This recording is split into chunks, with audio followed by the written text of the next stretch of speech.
Ainda estamos praticamente na metade de janeiro e Teresina já registrou quase o dobro de toda a chuva esperada para cair no mês inteiro. Esse fenômeno tem uma explicação e é o que nós vamos saber agora com o climatologista Werton Costa.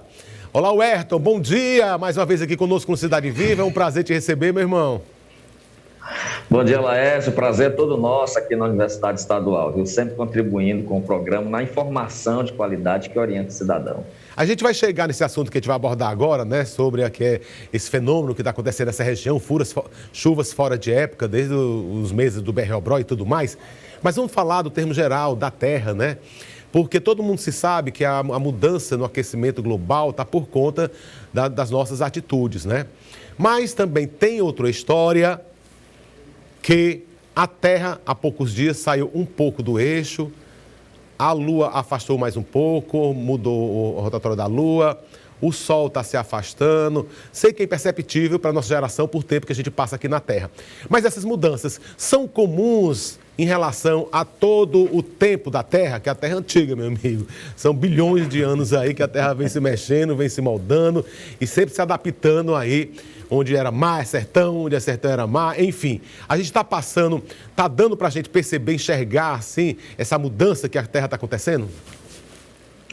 Ótima observação que você fez, Léo. Na verdade, o nosso planeta ele tem alguns ciclos, né? Uns ciclos que são mais conhecidos pelo mundo acadêmico, né? Pelos astrônomos, mas que nós sentimos na pele essas variações. Às vezes são variações de alguns milhares de anos, que estão relacionados à órbita do nosso planeta, a quantidade de energia solar que entra e que independem da ação humana. Claro que hoje nós vivemos um contexto que é uma mistura, vamos dizer assim, no popular, de fatores de ordem natural associados a intervenções humanas muito intensas, tanto no ambiente rural quanto no ambiente urbano. Então, por exemplo, o ciclo solar. Nós estamos agora num ciclo solar, uma quantidade maior de radiação solar. Isso chama atenção, inclusive, para a saúde das pessoas, né? A saúde da pele. Nós temos também um ciclo de resfriamento das águas do Oceano Pacífico, o fenômeno da Laninha, que é outro fenômeno que tem uma periodicidade com causa desconhecida. Fora isso, nós temos o quê? Como você bem mencionou, algumas variações sutis na órbita terrestre, algumas mudanças na órbita da Lua, e tudo isso tem, a médio e longo prazo, um efeito, ok? Sobre a estrutura do nosso planeta. Aliás, nosso planeta ele vive em harmonia com o Sol, então qualquer sutileza, qualquer pequena mudança provoca um grande impacto ao longo de gerações. E as pessoas que sempre se ligam através da Lua, de plantio, já está na hora de rever o comportamento lunar que influencia aqui nós, terrestres? Muito bem, né? Mais uma ótima observação. É muito importante que antigamente nós sabíamos que as pessoas tinham uma sabedoria vinculada aos ciclos periódicos da Terra. O homem da Terra, um observador nato da natureza, ele observava todos os ciclos, canto das cigarras, formigas, coachá dos sapos, construção das casas do João de Barro. Então, ele tinha uma ideia de como funcionava o período da chuva e o período da estiagem em função desses movimentos, e inclusive um movimento astronômico. Porém, com o passar dos anos, esses sinais eles não estão mais assertivos, Laércio. Então, muitos profetas da chuva, muitos observadores, eles têm visto que há mudanças, que há, ou seja, um desnível entre o sinal da natureza e o fenômeno atmosférico. De tal modo que a previsão meteorológica ela se impõe, claro, com todas as deficiências que ela tem, mas avançando e provando que há, de fato, uma mudança climática em curso e que essa mudança interfere demais na vida das pessoas, tanto nas pessoas que estão na correria de matar um leão todo dia na cidade, como aquelas pessoas que estão naquela vida mais lenta do mundo urbano, mas interfere bastante mesmo. E é impressionante também, o senhor falou ainda há pouco, que o Pacífico, a água do Pacífico, do Oceano Pacífico, resfriou. Mas a preocupação era que estava aquecendo, né? As águas do oceano estão aumentando a temperatura, isso prejudicando aí a proliferação de plâncton, que é o que alimenta mesmo a cadeia maior dos mares, né? Baleias e tudo mais, esse alimento de plâncton. E com a elevação da temperatura, eles estavam morrendo, acabando aí toda a alimentação para grandes mamíferos, grandes peixes aí do oceano. Mas com esse resfriamento do Oceano Pacífico, isso daí já vem ajudar, já veio pelo menos equilibrar mais ou menos a temperatura do oceano? Veja bem, né? A natureza é que nem contabilidade. O contador trabalha com as partidas dobradas, crédito e débito. Então, na natureza, você vai ter um oceano mais frio e geralmente outro mais quente. Esse fenômeno, a laninha, ele é uma anomalia, ele não é um padrão normal. Então, esse resfriamento, ele até vai aumentar ali, como você falou, a concentração de plâncton, a concentração de cardume na costa do Peru, na costa do Chile. Porém, do outro lado da América do Sul, temos o Oceano Atlântico e o Atlântico está quente. É justamente essa combinação de Pacífico frio e Atlântico quente que gera os temporais que adentram o Nordeste. Apesar de que lá no Sul, parte do Centro-Oeste, nós temos uma estiagem, né, Laércio? Uma estiagem brutal que está castigando muitos cultivos. Então, esse frio e quente alternado entre os oceanos favorece a entrada de umidade no Nordeste e, consequentemente, os grandes temporais. Inclusive, essa mudança de clima assim, drástica quebra mesmo em pouco tempo, né? Porque aqui mesmo no Piauí tem município que já fez aí um pedido de emergência por conta que não cai uma gota d'água. E a gente está vendo que o Piauí está embaixo d'água, né? Mas tem alguns locais que não está caindo água. Por que então? Muito bem, né? Na verdade, nós temos municípios no Piauí que vivem uma verdadeira seca verde. Alguns municípios, inclusive limítrofes com a Bahia e com o Pernambuco, receberam num primeiro momento aí, lá do BR-Obró, um quantitativo de chuva muito esporádica, mas não chuva suficiente para manter um nível ótimo dos reservatórios e muito menos para manter o solo úmido. Essa condição essencial de uma certa umidade no solo é fundamental para o desenvolvimento da semente, germinação e desenvolvimento da planta. Então, esses municípios estão sendo penalizados. Por quê? Porque a chuva hoje, Laércio, ela está mais concentrada ali nos municípios vizinhos ao Maranhão, na calha do Rio Parnaíba. Então, todos esses municípios que margeiam o Velho Monte estão sendo beneficiados pelo circuito de águas, que vem ou do norte ou da Matopiba. E, de vez por outra, nós temos aí alguns municípios mais para o interior, como Castelo, na faixa leste, Piripiri e Piracuruca, né, mais próximo do Ceará, ou municípios como Parnaguá, Gilboés e Corrente, no extremo sul. Bem, agora eu queria saber, já que vem muita água, né, em determinado ponto, que a gente explicou agora quais são eles, próximo a Floriana e tudo mais, temos também muitos reservatórios, como lá de Guadalupe, né, que junta muita água, e às vezes tem que soltar essa água, às vezes a chuva vem com mais força, e aí tem locais, tem cidades que ficam alagadas, ou então moradores ribeirinhos, que é um local bom, fértil, perto da água, um solo bom onde pode se plantar e tudo mais, mas chega um determinado momento que a água vem aí querendo o seu espaço, vem ali querendo o que o homem tomou. E aí, o que é que o senhor indica? Essas chuvas vão continuar vindo com mais frequência? É bom as pessoas já se tocarem, minha casa alagou dessa forma, eu tenho que sair desse ponto, mesmo que a água baixe depois do inverno? Muito bem, você colocou um dado muito importante, né, que é sobre as áreas de risco. Todas as áreas de risco já são mapeadas pelas autoridades, né, no estado do Piauí, nos municípios ribeiros. A água, naturalmente, vai variar muito a vazão do rio. Nesse momento está havendo uma diminuição, mas nós sabemos que as chuvas voltam em fevereiro, começa a chover no Ceará, impacta a bacia do Puti. Eu sou um defensor de que a gente tem que compreender a realidade dos ribeiros de diferentes formas. A gente não pode adotar uma fórmula padrão para todas as pessoas que moram à margem de rio. Existem aquelas pessoas mais resilientes, você tem, por exemplo, pescadores e vazanteiros. Eles convivem com o rio 365 dias do ano. Estão adaptados.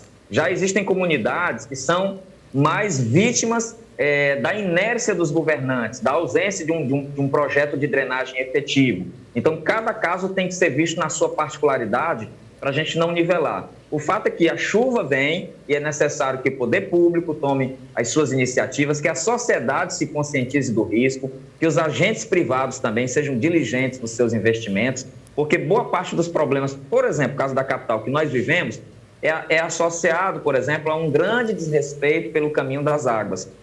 Então, ao longo dos anos, a nossa drenagem ela foi negligenciada e hoje a gente tem um problema grave. E não está na beira do rio, não. Está nas áreas mais nobres da nossa capital. Bem, está na beira do rio, mas só que nós construímos na beira do rio e dentro dele, não é? A gente pode ter um exemplo ali daquela avenida que vem lá da Praça do Prefeito e vem correndo até no Homero Castelo Branco, paralelo com a João 23. A gente vê que ali é um rio, né? Pela força de água que tem, ali é um rio. E foi construída a Praça do Prefeito, antes outras mansões, na frente outros conjuntos, depois da Kennedy, e por aí vai, supermercado próximo, né? Enfim, construímos em local errado. Bem, E agora vamos falar do assunto que ele traz aqui, que é mais importante. O que é que nos aguarda ainda, hein? Tá falando aí que a chuva de janeiro tá chegando nem mais na metade do mês, minha gente, quase a metade, e já trouxe pro mês todinho. E ainda aguarda aí as águas de março. Qual será o nosso futuro aqui para frente, irmã Janaína? Meu amigo Laércio, quando eu olho para os números das chuvas, né? Quando eu vejo, por exemplo, que a maior chuva de janeiro aconteceu em 1985, que foi de 530,4 milímetros, e que a gente está chegando aí nos 400, né? E é uma marca histórica, porque poucos meses na história, poucos janeiros, vamos dizer assim, na história da climatologia, atingiram essa marca, né? Basta lembrar que nós temos 1914, 1921... 77, 2004 e 85 que chegaram a esse patamar. Então, de qualquer forma, janeiro de 2022 já está na história. Bem, o que será do futuro? O que nós temos hoje é um cenário favorável, como eu mencionei. Tem uma laninha, tem um Atlântico quente e isso alimenta as chuvas futuras. Até o final do ano passado, os modelos matemáticos apontavam para um trimestre janeiro, fevereiro e março chuvoso. No final deste mês, os principais bambambãs da meteorologia, os meteorologistas da FUNSEMI, do INPE-CPTEC e do INMET vão atualizar essa previsão. Mas a gente já tem uma prévia, o INMET já está lançando alguns releases, mostrando, por exemplo, que em fevereiro nós teremos bom fluxo de umidade, boa chuva, março também em abril. Ou seja, é um cenário favorável a isso. E, naturalmente, que todos devemos estar diligentes, né, em relação a esse volume que vem para os próximos meses. De anomalia positiva ou de chuva acima da média. Então é bom repensar as pessoas que queiram retornar, porque teve essa rápida baixa de água nos rios, é bom repensar esse retorno, que não está no momento ainda de voltar, e as pessoas que moram em cidades ribeirinhas também aguardar um volume de chuva que vem muito grande, né? Isso pode atrapalhar até a plantação em alguns locais, porque excesso de água também não é bom para a lavoura. Perfeitamente, né? Nós tivemos o episódio de Palmeirais, por exemplo, muitas comunidades lá que eram pujantes no plantio da banana e do milho, que plantavam na área da planície de inundação, tiveram grandes prejuízos, porque não existia, a gente sabe muito bem que, embora a mídia, e eu agradeço os meios de comunicação, façam um trabalho fenomenal de esclarecimento, boa parte dessa informação ainda não chega em alguns pontos. E as pessoas, às vezes, não acolhem essa informação sobre o risco, de tal forma que a gente teve alguns prejuízos na agricultura familiar. Do ponto de vista da agricultura comercial, a tendência é de nós termos safra recorde, mas é preciso orientar quem ainda está plantando, quem ainda está preparando a terra, dá tempo, ainda vai ter chuva suficiente, já rever as áreas, principalmente ali na região do Vale do Longar, né? Você conhece ali Esperantina, Barras, Batalha, ali tem umas áreas que costumam embrejar quando o inverno é bom, né? O período chuvoso é bom. Então, ter muita cautela com essas áreas, aproveitar o máximo do nosso período chuvoso para que nós possamos ter ali na Semana Santa aquela famosa fartura, né? Que todo mundo espera. O quebra-jejum vai ser farto pra gente, né, esse ano, né? Agora é o seguinte, a agricultura familiar, como o senhor falou, que não teve muito por conta do alagamento, mas porque a gente vê que a agricultura em alta escala, industrial, não é em beira de rio, né? São em locais onde a terra é boa e que são até mesmo irrigados. E esse momento também bom, porque o lençol freático vai ficar mais cheio, né? Porque a água vai permeabilizar, enfim, vai encher o lençol freático para ir economizar na energia de água, porque está chovendo. Então também tem esse ponto aí da parte industrial. Agora eu quero saber da parte do lazer, né? A gente já vê aí que já teve várias tragédias, várias com essas questões de tromba d'água, cabeça d'água, e está chovendo muito, mas também as nossas cachoeiras, principalmente aqui do nosso Piauí, são convidativas, todo mundo quer ir para uma cachoeira, fazer um piquenique, quer curtir a natureza, e tem que ter algum cuidado também. Essa chuva exagerada corre um risco de vir uma água natubada com um grande volume?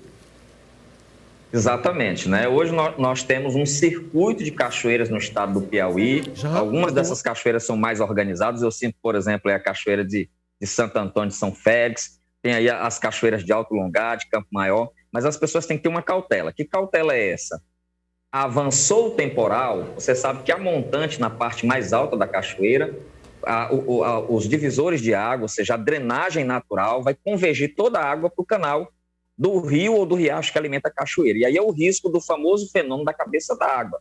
Cabeça d'água é uma espécie de enxurrada que é potencializada pela gravidade. Então, há muitos acidentes em Minas Gerais, Rio de Janeiro, Espírito Santo, em função desse tipo de problema. Ou seja, tem uma cautela redobrada durante o período chuvoso no banho em cachoeira. Mas não deixe de prestigiar as cachoeiras piauienses, mas com aquela cautela redobrada. Isso é fundamental. Olha, muitíssimo obrigado. Queria mais tempo para a gente ficar conversando, mas eu gostaria que você, daqui a alguns dias, retornasse para a gente sempre ficar atento, né? Informando as famílias, informando a população, os cuidados que devem ter, porque quando chuva cai, é para ficar dentro de casa, não é para sair. Se estiver fora de casa, aguarda no lugar do conhecido, no local seguro e vai para casa uma hora depois da chuva, onde as águas já começam a baixar. Obrigado, então. Quero agradecer aqui ao Ayrton Costa. Um abraço, meu irmão. Bom dia para você, tá bom? E a gente se encontra por aí. Abraço, meu irmão. Bom dia.